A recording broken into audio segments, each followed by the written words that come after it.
"You are disgusting. Don't you know what you're doing is a sin? You make me sick." These are the words I heard on the other end of the phone, and I could feel my stomach drop. My face was hot, and my body was shaking, and I was trying to understand why. How could they know? And that was just the beginning. The phone calls kept coming, and people were coming up to me on campus, sneering and turning their backs. And these were friends, people I trusted, my teammates, members of the fellowship where I'd found my spiritual haven. And one painful day, my life collapsed.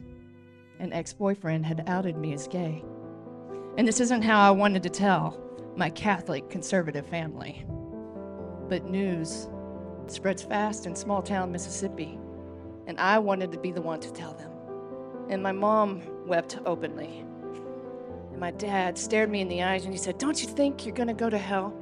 And my older protective brother, he said, "Meagan, you should leave Mississippi. You'll be safer somewhere else." And he wasn't wrong. Not long before that, a friend of mine had been beaten to death at a McDonald's for looking gay. I felt crushed, unlovable, terrified. I was just 22 years old, and it felt like I was losing everything and everyone. So I called the one person who I thought might support me.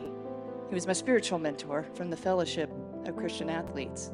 We decided to meet at the chapel at Mississippi State's campus, and he said to me, "The Bible says that if you continue to participate in a homosexual lifestyle, you will burn in hell." And all I could hear was my heart breaking, because I realized I was just a label now, not a person. Have you ever had a moment like that? You know, I thought human connection was this thing that was supposed to bring us together. But that day I learned that it also has the power to pull us apart. Human connection broke me. And for the first time, I hated who I was. How was I supposed to get through it? My response was to leave Mississippi. I was gone for 6 years, traveling, starting my speaking and writing career, getting into really, really bad relationships. I even dated a guy. To test the waters, of course. I found a spiritual center when I was living in Colorado, and that's where my true healing began. It's also where I met my now wife, Claire, 15 years ago, after she grabbed my ass in a meditation class. And she claims to this day that she had not been with a woman before me, but let me tell you, I don't believe her. Eventually, I realized that I needed to return to Mississippi to heal. I felt an emptiness inside of me that couldn't be filled until I faced my family and my community head on, now rooted in what I thought was my power. It was harder than I ever imagined it would be. I hid Claire from our landlord from fear of being kicked out. I was fired from jobs when people found out I was gay. I wouldn't dare hold her hand in public. And I heard a small child call us disgusting.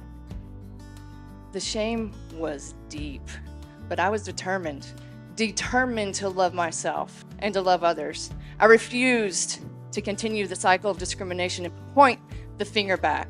Out of complete desperation, I started sharing my story. I shared it on my blog, on social media, on stages, in my books, and on the news as a way to connect with others.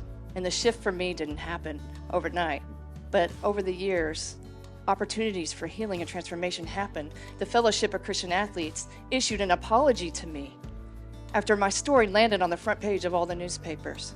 I had meaningful conversations with preachers and priests. My parents and I did the work necessary to become best friends again. I got to help my hometown have its first Pride Parade in 2018. And I got to realize my biggest dream and gave birth to my daughter 5 years ago. My healing happened because I was willing and I chose to be vulnerable. We are all connected, but the greatest barrier to meaningful human connection is how we choose to love in the face of fear. Human connection almost killed me, but it also healed me. And it can heal our world if we let it. We just cannot give up. Thank you.